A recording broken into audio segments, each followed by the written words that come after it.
जय हिंद दोस्तों स्वागत है आपका आपके अपने YouTube चैनल ज्ञानदेव होस्ट में। और इस वीडियो में मैं बात करने वाला हूं बॉर्डर रोड्स ऑर्गेनाइजेशन यानी कि BRO भर्ती 2021 से जुड़े आपके कुछ महत्वपूर्ण सवालों के बारे में, और इनके आंसर मैं आपको इसी वीडियो के अंदर करने वाला हूं। और ये आपके वो सवाल है जो कि आपने फॉर्म फिलअप की वीडियो के ऊपर पूछे हैं, जिसमें कि आपने काफी अच्छा सपोर्ट दिखाया है। यहाँ पर लाइक डिसलाइक से मुझे पता चल रहा है कि आपको ये जानकारी अच्छी लगी है, क्योंकि इस वीडियो में मैंने आपको ये कोशिश की है कि कोई भी मिस्टेक के आप इस फॉर्म को भर पाए। बट उसके बाद मैंने यहाँ पर कमेंट आपके देखे, कुछ ऐसे सारे कमेंट देखने को मिले जिनमें कि मुझे लग रहा है कि आपको कंफ्यूजन है, और उसी कंफ्यूजन को दूर करने के लिए ये वीडियो मैं बना रहा हूं, ताकि जिसके मन में भी ये डाउट है वो अच्छे से क्लियर हो जाए। इसलिए आप इस वीडियो को लाइक शेयर कर दीजिए अगर आपको जानकारी अच्छी लगे। तो चलिए दोस्तों, बात करते हैं आपके एक एक करके इन सवालों के बारे में। तो सबसे पहले मैंने जो आपका सवाल यहाँ पर ऐड किया है वो सवाल ये है कि जो ये आपकी भर्ती निकाली है, इस भर्ती में कौन सी पोस्ट पर बिना सर्टिफिकेट के आप अप्लाई कर सकते हैं।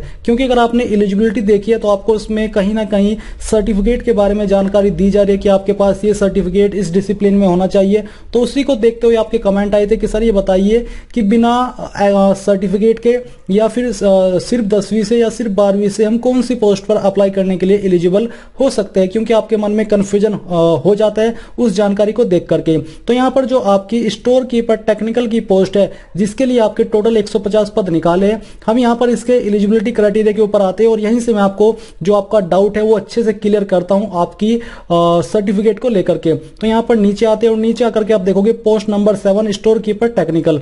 इसमें दोस्तों यहाँ पर जो आपका पे स्केल है वो आपको 19,900 से लेकर 63,200 रुपए दिया जाएगा।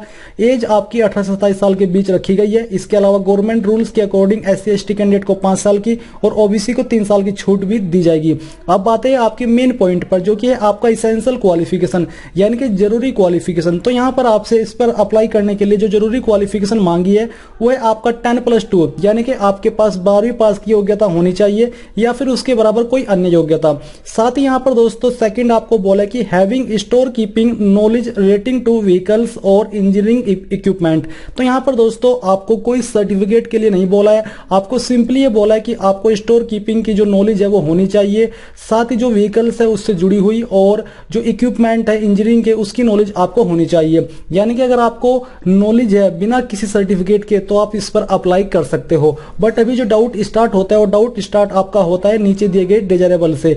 डिजायरेबल के नीचे आपको बोला है कि 3 years experience in stores establishment, और करके आपको बोला है कि या तो ये होना चाहिए या फिर having passed the class 2 course for storeman technical as laid down in defence service regulations. तो बेसिकली पहले तो आप जो डिजायरेबल है इसका मतलब समझ लीजिए। मैंने पहले भी उस वीडियो में थोड़ा एक्सप्लेन किया था बट अच्छे से नहीं कर पाया था, बट मैं यहाँ पर आपको अच्छे से एक्सप्लेन कर देता हूँ।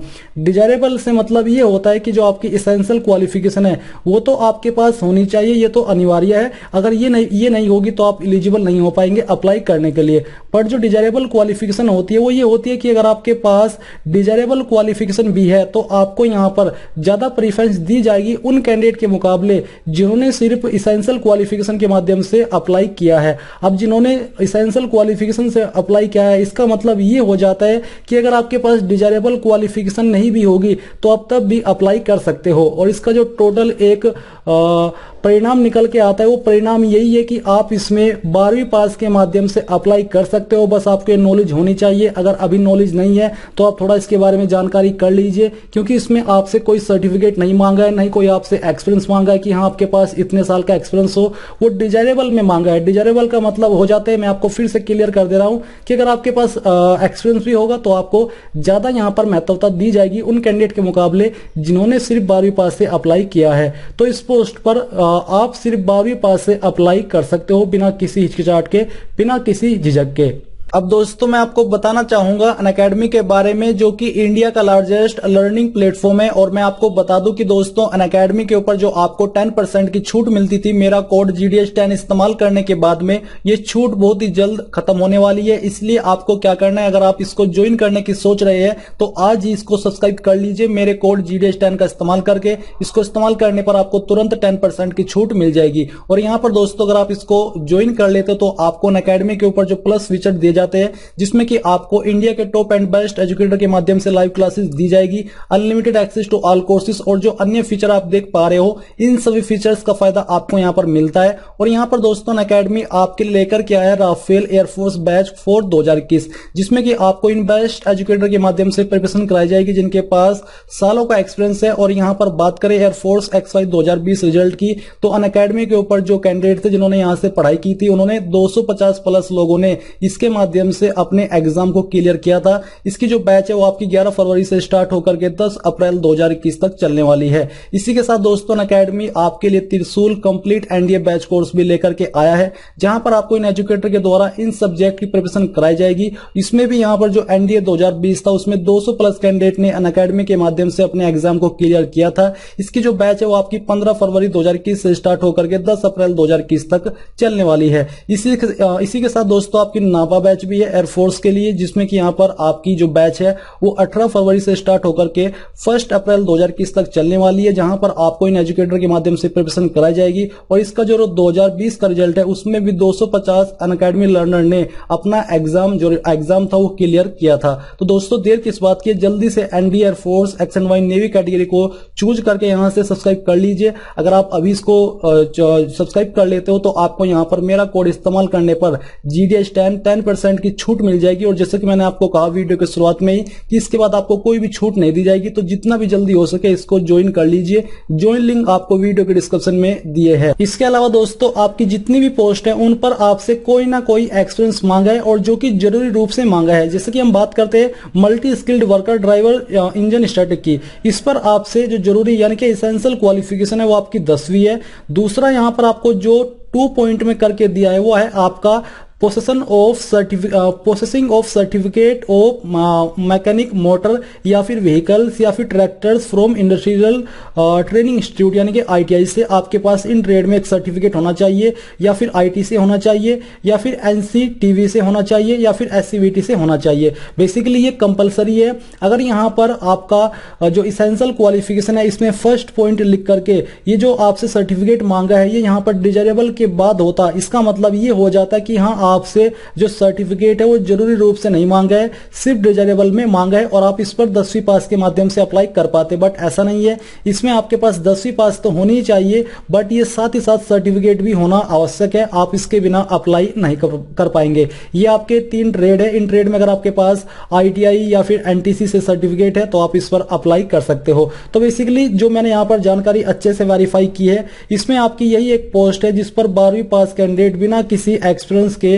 अप्लाई कर सकते हैं, बिना किसी सर्टिफिकेट के अप्लाई कर सकते हैं। जो अन्य पोस्ट है उन पर आपसे कहीं ना कहीं जरूरी रूप से सर्टिफिकेट या फिर एक्सपीरियंस मांगा है। तो ये आई होप आपका डाउट क्लियर हो गया होगा। अब दोस्तों बात करते हैं आपके दूसरे बड़े सवाल के बारे में जो कि काफी लोगों ने पूछा है, और वो सवाल ये है कि क्या 2 पोस्ट पर अप्लाई कर सकते हैं। तो इसका आंसर मैं आपको ऑफिशियली देता हूं क्योंकि इसकी जानकारी ऑफिशियल नोटिफिकेशन में दी गई है। ये आपका ऑफिशियल नोटिफिकेशन ही है। हाउ टू अप्लाई में आप देखोगे बी पॉइंट के अंदर आपको बोला है कि no candidate will send more than 1 application for the same post, the candidature may be cancelled if candidate applies more than 1 application for 1 post. इसका मतलब ये हो जाता है कि इसमें आप एक से ज्यादा पोस्ट पर अप्लाई कर सकते हो, बिल्कुल कर सकते हो, बट आप एक ही पोस्ट पर 2 एप्लीकेशन फॉर्म सेंड नहीं कर सकते। क्योंकि कई बार ऐसा होता है कि आप इसमें अप्लाई कर लिए, आपने उसके बाद देखा कि हाँ यार मेरे से ये गलती हो गई है, तो अब हम क्या करें। तो उनको आइडिया आता है कि हाँ चल दूसरा फॉर्म सेंड कर देते, क्या प्रॉब्लम होगी।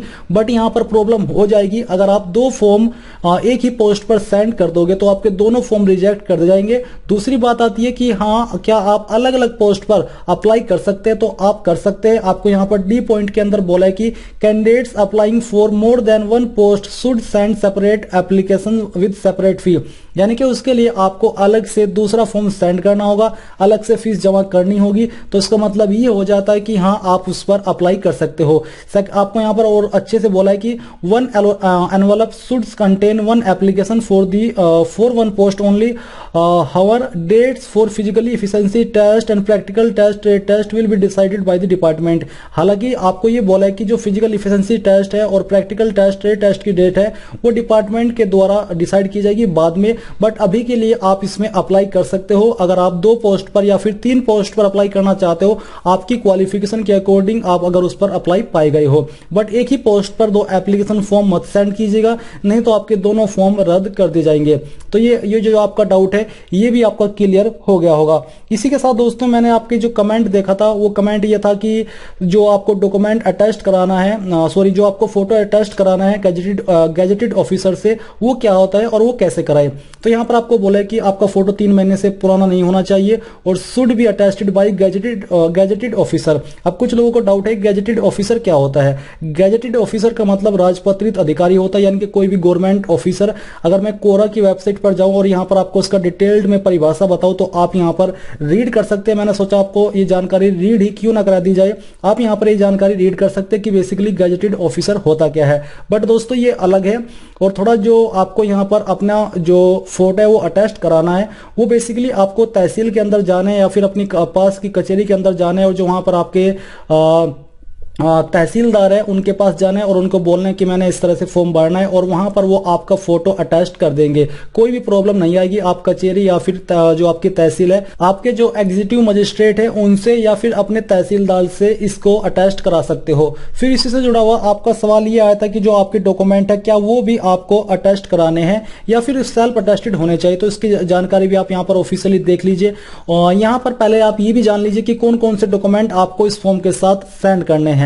यहां पर आपको बोला कि copies of certificate for proof of residence, यानी कि जो आपका रेसिडेंस का प्रूफ है जिसमें कि आप डोमिसाइल को आपको डोमिसाइल देना होगा वो आपको देना है, उसकी फोटोकॉपी देनी है। इसेंशियल एजुकेशनल क्वालिफिकेशन, यानी कि अगर आपने 10वीं की जानकारी भरी है तो 10वीं की मार्कशीट की फोटोकॉपी, 12वीं की भरी है तो 12वीं की मार्कशीट की फोटोकॉपी या फिर जो हायर क्वालिफिकेशन दी है उसकी मार्कशीट की फोटोकॉपी। डेट ऑफ बर्थ, यहां पर डेट ऑफ बर्थ में अगर आपके पास जन्म प्रमाण पत्र है तो वो उसकी फोटोकॉपी देना होगा, नहीं तो आपको जो आपकी 10वीं की मार्कशीट है उसी को 2 फोटो आपको यानी कि 2 फोटोकॉपी देनी है। एक तो आपने एसेंशियल क्वालिफिकेशन के रूप में दी है, एक आपने डीओबी के प्रूफ के रूप में दी है। फिर आता है आपका कास्ट सर्टिफिकेट, अगर आप SC ST OBC economically weaker section है तो आपको उसका सर्टिफिकेट यहां पर देना होगा।